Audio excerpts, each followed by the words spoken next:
Hi, everybody. Welcome to Friday. I hope everybody is doing well on this Friday. Now, I have been speaking about since last Friday that I was going to do a video on money matters. Actually, I think I'm going to do a bunch of videos on money matters because last Friday, as you heard from me, that I went to a bank and I tried to cash a check at a bank that it was endorsed from. So I went to the bank and I tried to cash this check, and then the bank tried to charge me a $7 fee. And I'm like, wait a minute, this check is made out from your bank. Why are you charging me a $7 fee? And then they said, well, this is our policy if you don't have an account with us. So I ended up taking the check back and I ended up going to my own bank to cash the check because I don't think it's right that these banks are getting off. These banks have been getting over on all of us in so many ways. And I'm going to discuss some of those ways they've been getting over on us besides you writing a check to your relative or for whatever need whatever need that may be, you're writing this check and then that person is going directly to that bank to cash that check, but they got to pay a $7 or $8 fee. So the bank that I discussed last week isn't the only bank that's doing it. There's a bunch of popular banks that are doing this. So I suggest that before you write anybody a check, like your relatives or whatever, say like if you owe your brother, your sister, your mother, your father, or you're writing any of them a check, find out if your bank is going to charge them a fee to cash it. And if so, tell them to put the check in their own bank account. Do not pay that $7 or $8 fee to cash that check from the bank that it's endorsed from because they're ripping us off. These banks are double dipping so much, it's ridiculous. And so some of the other ways that I want to discuss how these banks are getting over on us. Number one, ATM fees. When you carry an ATM card, some banks will charge you a fee to use that ATM card at a certain ATM. Sometimes your own bank charges you a fee to use that ATM card. Now, I suggest looking for ATM cards that you do not have to pay a fee on because there are some that exist. And then if you have it at say a certain bank, if you're a part of that bank and you use it at their ATM, make sure that you're not being charged that $2, $3, $3.95 fee. And think about it, like how many times a day do you use an ATM card or a debit card and you're swiping it to get like $20. So say like if you're using your card to get $20 and then you're paying $3 on top of that $20. You know how much interest you have just given that bank on your $20? You have given them 15% interest just to get $20. So if you're going to use an ATM card, get like $100 or $200 out of there. So and then you're still paying that $2, $3 fee, but you're not giving them 10 to 15% of your money. Every time you go swiping, you're getting $20 here and $20 here and $20 here. They're ripping you off. They are double dipping. They are finding ways to bleed you out of your money. Money matters. Your money matters. Every dollar that you spend matters. So you can't fix the problem if you don't address the problem. I think we all have to get a money conscious mind because we're doing this unconsciously because we've had bad behavior. So we have to be able to address the problem. Number one, that we're throwing money out the window. And then number two, to get new behaviors in order to fix this. Because also, I remember when I was coming out of high school and I was going to college. You know how many credit cards are willing to give college students a card? And college students don't know any better. Oh, shoot, I got a credit card. I can get my books, I can buy clothes, I can go out to eat and charge it and everything, and I can just pay the minimum. See, they want you to pay the minimum because if you pay the minimum, you're only paying the interest. You're not paying anything really on the principal. So do your research, especially you young kids who are just finally getting credit cards. Do your research. Pay more than the minimum because when you're getting credit cards, there are some credit cards that have a 12% interest. There's some that go all the way up to a 24% and even more interest than that. And I've had one that was a 24% interest. And when I realized it, and I said, oh, shoot, I'm paying 24% on this card, interest. So for every $100, and you're paying the minimum, you're giving them $25. So I got rid of that credit card. I paid that credit card off the next month, and that credit card was gone. So you're not getting my $25, because you know what I can do with that $25? You know what I can do with that $7 that that bank wanted to charge me just to cash that check? I could buy a steak with that $7. That's crazy. So be aware of where your money is going. Money matters. Every dollar you spend matters.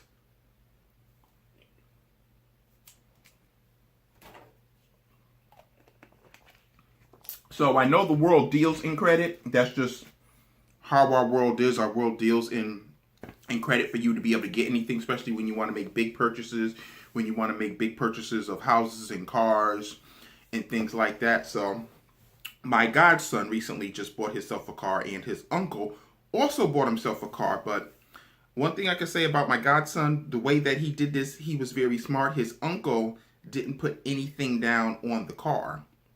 And then his payments ended up being $400 and change a month. My godson put quite a bit of money down on the car, and his payments were $832 a month, because what he said was, I'm not going to give the banks and the finance company all my money. I want my payments to be low and affordable. But what I'm going to do is, while I'm paying every month, I'm going to put something extra towards the payment, so I pay it off sooner and I don't pay as much interest. You get it?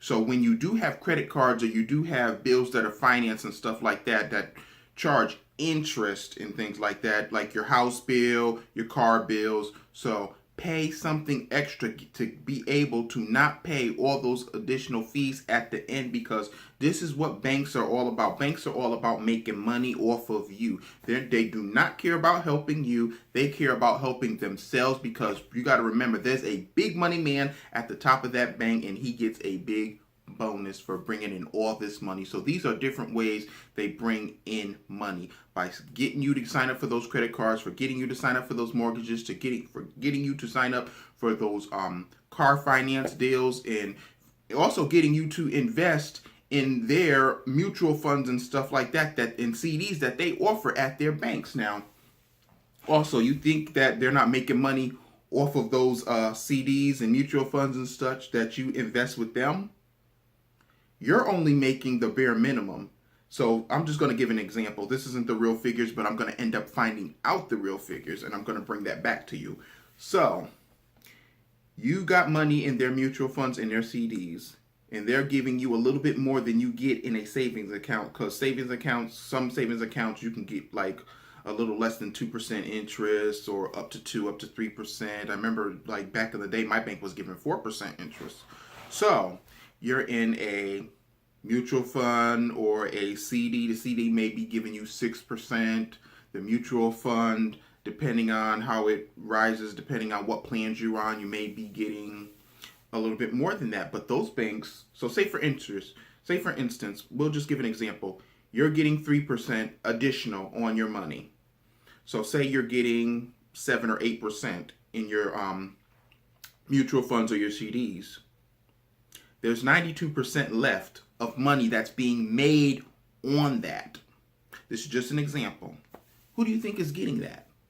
So while you're getting the bare minimum, they're investing your money in these stocks and bonds and mutual funds and such, and they're making bukus of money off of the money that you're putting in that savings or that CD and whatever accounts, because anytime you put your money in a bank, and you think you're saving it and you're earning a little bit more, trust me, they're doing something more with the money. They're giving out mortgages. They're giving out those car loans. They're giving out loans, personal loans. They're giving out all these things with your money, okay?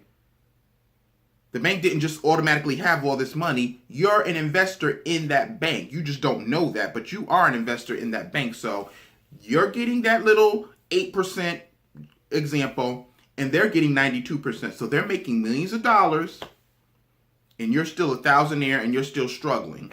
And then you got to pay taxes on that money. So that's another thing right there. So then once you've earned that little bit of money, you got to pay taxes on that little bit of money. So they're making out sky high, and you're making the bare minimum. So money matters. So is there a way to kind of cut them out? Yes, there's a way to kind of cut them out. We're going to discuss that. There are investment companies online where you can go online, do your research. Go get books about stocks. Go get books about penny stocks. Go get books about mutual funds and such, and CDs and treasury bonds and all this other stuff. All the stuff that's going to make your money work for you while you sleep, because your money should be working for you while you sleep. Your money shouldn't just be sitting there and earning these little bit of pennies, and they're earning millions of dollars on your money, our money.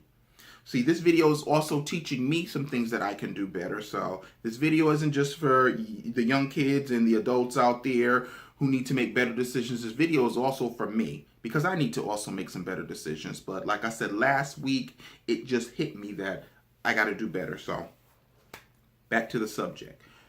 There are like investment companies where you can invest in stocks directly yourself, and you pay a smaller fee. You may pay like $6.95 per trade if you buy like 200 shares of Netflix and 300 shares of Google and stuff like that. Do you understand that through your computer where you have internet at, you can invest directly in those companies? And then you can buy how many shares you want. You can leave it there. You can learn how to day trade and see how swings go. You can learn how to read the financial sections and the money charts of your newspaper, because the information is right there. And I remember I saw a video on YouTube of a 12-year-old. Now, this 12-year-old made $50,000 in the stock market. And what he did was he learned how to read the stock reports, because what he originally wanted was he wanted to buy some Jordans. So his mother said, I'm not buying you a $160 pair of Jordans. What you're going to do is you're going to invest in Nike. So then she brought him the stock report. She showed him how to read, see what Nike was offered at during that time. So she took the $150 and put it into a Nike stock for him. So what he was doing was he was doing certain oddness and ends around everywhere, and he ended up just learning about different companies, like companies that made high-end pocketbooks, companies that made high-end clothes, and then he started getting their statements on their website. So some of these companies offer their earning statements on their website. So check out their websites as well. So if you're like into Gucci, see what Gucci is doing. If you're into Prada, see what Prada is doing. If you're into Nike, see what Nike is doing. Adidas, all these companies, you can invest in them directly by having a stock account online. I know Share Builder, I think they're called Capital One Investment now.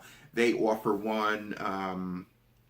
There's quite a bit of others too, where you can just take the money and invest it directly. Now, you can do it from your paycheck. You can have some money, take a certain percentage of your paycheck and have it go directly to that account, and you can have it directly buy some of that stock every time you transfer money to that account. So important that we start managing our money. Our money matters, and our money should be working for us while we sleep, because it's working for the banks. It's working for them every time you use that charge card.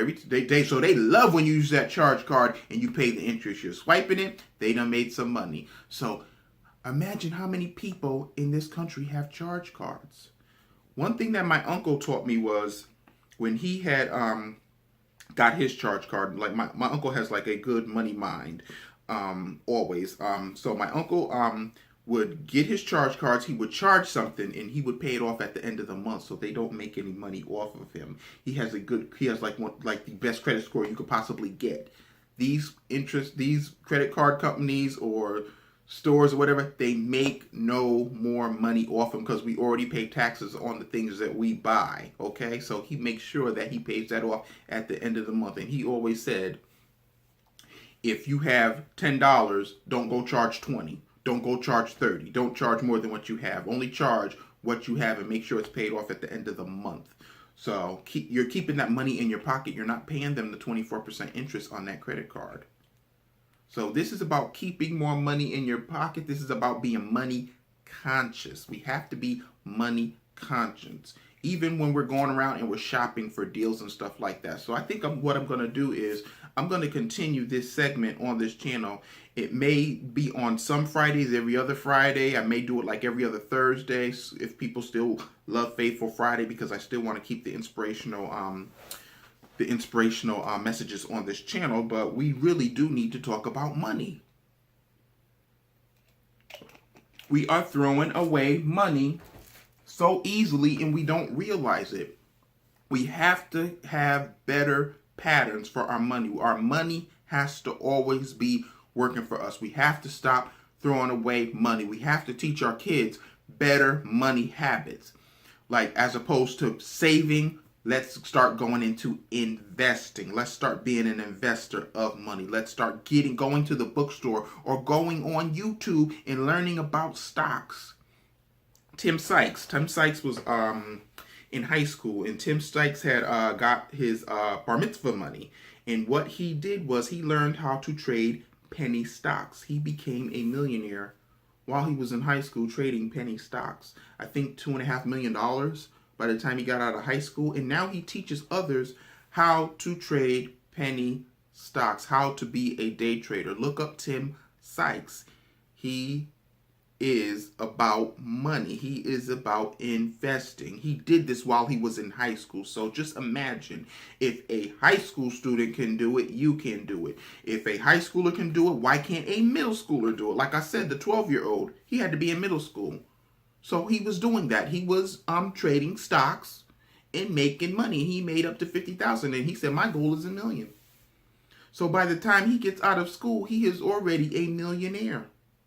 So that's one thing. We have to set a goal for our money. We have to give our money an assignment of what we want our money to do. If we want our money to come back to us double, we have to give it that type of assignment and put it in that place where it can come back to us double. If we want our money to triple, we have to be able to put it in that place. We have to be able to find out, how can I make this $1 $3? How can I make this $3 $6? How can I make this $10 $100? Because there's ways to do that. So we have to be discussing how money matters, how to be able to go out of just by relying on your jobs, because some people are one paycheck from being in the streets. So one thing Bishop Jakes had said, Bishop T.D. Jakes, he had did a sermon on money, and he said that you should have multiple streams of income, at least 4 to 5 streams of income.